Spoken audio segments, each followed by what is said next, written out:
taking off for a short breather, but we're going to turn to all things IT after the break. Be it social networking or mobile communication, information technology has changed our lives in more ways than we can imagine. Find out what's next on the IT horizon and how it will take us into the next gadget-steeped generation.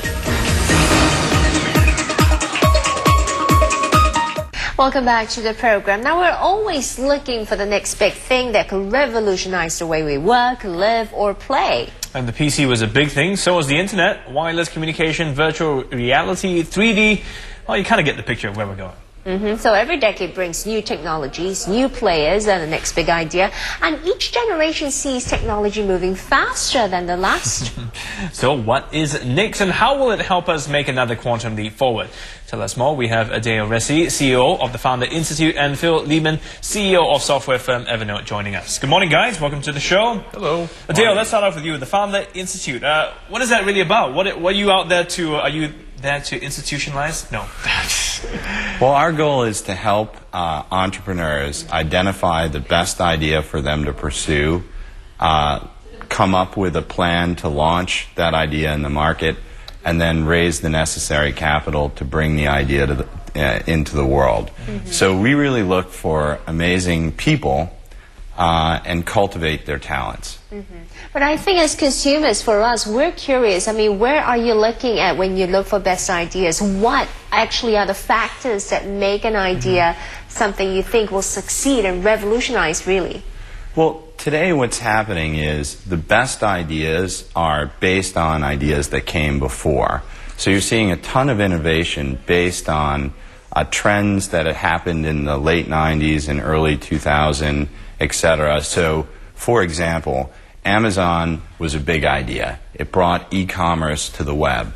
But today, there are big ideas around e-commerce that are refinements, like Groupon, for example, in the States, is bringing couponing to the market in a really innovative way.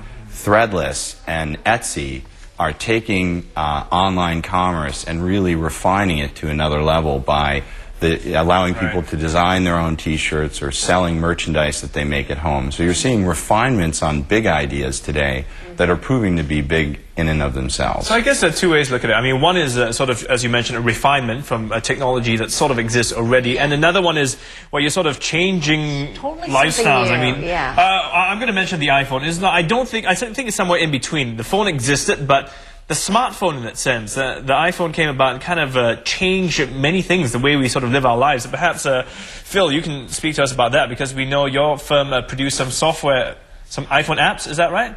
Well, we make a service that's meant to be your external brain that you can use from any device, and the iPhone is our most popular platform, but we have versions for every other type of phone and computer as well. So why the iPhone? What did you think about, what is it about the iPhone that you think is sort of has revolutionized this decade in that sense? Well, I think the iPhone didn't do anything completely new in terms of technology, but what was completely new about it is it made it good enough and pleasant enough to use for real mass appeal. So Apple is really focused on the primacy of user experience above everything else.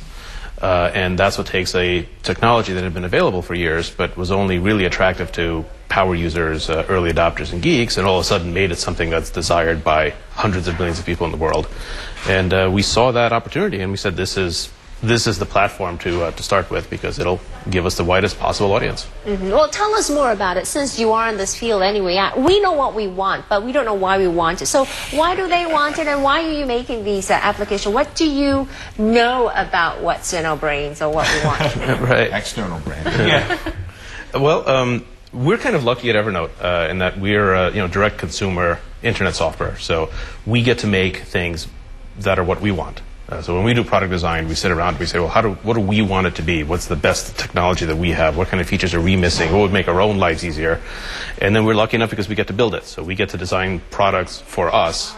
And it just so happens that there's millions of other people in the world that want the same things. That's not always true of every industry. You know, if I was in making, heavy shipping or logistics, I probably couldn't make products that I personally wanted. But there's a big opportunity right now with the internet, with cloud computing, for entrepreneurs to do what they love and reach millions of people that way.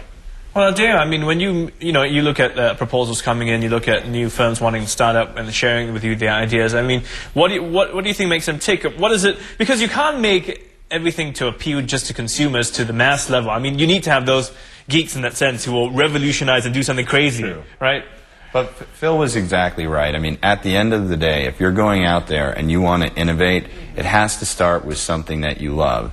If you don't like working on a note-taking product, or if you don't like working on a new retailing direction, it's going to be very difficult for you to be innovative, because you've got to study the art of the field and understand what's going on. So a lot of people are passionate about a lot of things. There's over 6 billion people on the planet today. So what you're seeing is this really the revolution in entrepreneurship, where people are taking things that they're passionate about, whether it's note-taking, dog walking, retail, in some cases, like other big trends are gaming, social media, real-time information about where you're located.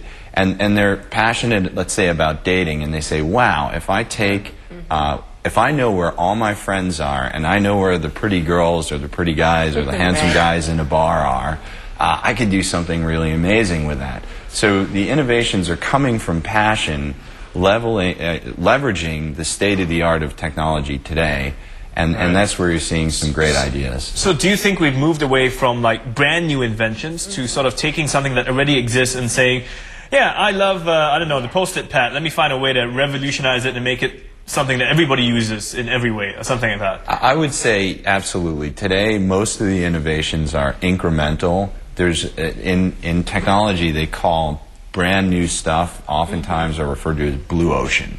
And you're not seeing a lot of blue ocean innovation today, but that's perfectly fine. I mean, a lot of the big ideas of humanity have been identified, right? So from space travel to the electric grid to online retail. So you're seeing this incremental improvement right now, and it's really an exciting time. Speaking of the grid, I mean, this is, you know, in some cases 100-year-old technology, but you're seeing massive innovations today in localized power storage, monitoring, smart grid technology, electric cars. So in almost every arena, there's a great amount of innovation today. Right. Well, what about Asia's role when it comes to IT innovations? I mean, Phil, you have insight into that. How would you rate Asia when it comes to, you know, developments in this field? It's really interesting. We launched an API recently at Evernote, a way for smaller developers to build products that work with our system, and more than half of them are in Asia right now, which we were really surprised by. So more than half of all of the really innovative development products, partners that we see coming out are in Asia.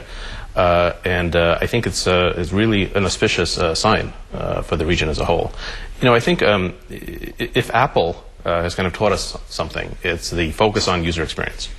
You know, Apple has just been fantastically good at making an almost perfect user experience, and it's going to be very, very difficult for a company to make a better single-device user experience than Apple.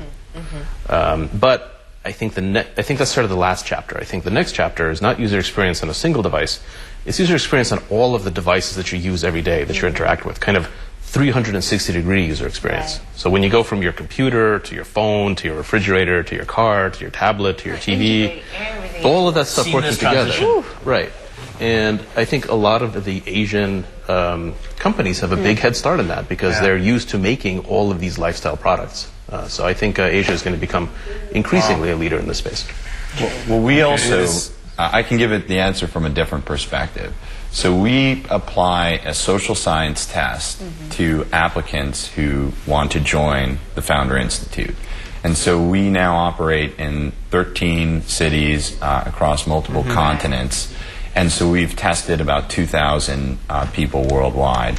And I can say that the latest enrolled group in Singapore is as good or even better in some cases than any other group anywhere else in the world. So in terms of the raw material, the people, the innovative culture, I think there's great talent in Asia, and so it's good to know. One of the great things is that in Asia we're a bit shy, so we prefer to interact via technology. That's why we love our tech devices that much. No, I would prefer to say that we have sophisticated. Oh yeah, that's right. Anyway, thanks guys. Thank you. Thank you. So we've been speaking to Adeo Resi, CEO of the Founder Institute, and Phil Libben, CEO of Evernote, telling us more about what to expect in the coming future. I can only imagine it'll be scary.